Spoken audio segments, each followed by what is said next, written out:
Burns is with us. Dasha Burns. Politico's White House Bureau Chief, Dasha Burns. Is this thing on? Dasha Burns. Dasha Burns. Dasha, you had done some reporting behind the scenes. Dasha, what are you hearing from officials tonight about the fallout here?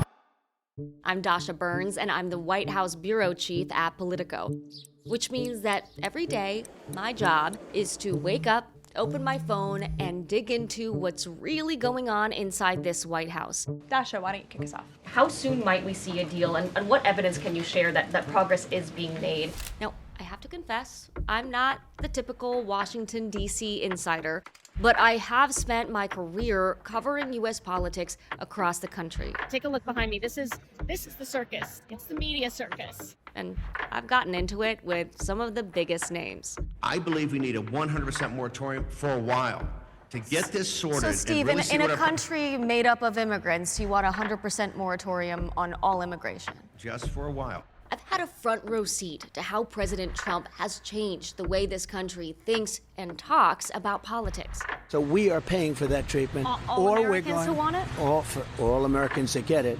Since the inauguration, I've noticed something else.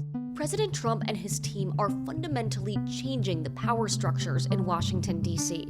The rules about how to hold power to account in this town, they no longer apply. Traditional sit-down interviews, Oval Office addresses, that's just not how we get all the answers. So how do we get to the bottom of what's really going on?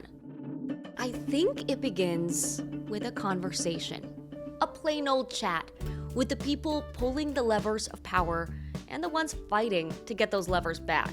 Every week on The Conversation with Dasha Burns, you get to listen in while I try to get to the heart of the story. You'll also get to hear from my brilliant colleagues here at Politico about how they're covering the story of our lives and yours. So help me start the conversation on June 1st with new episodes every Sunday, wherever you get your podcasts.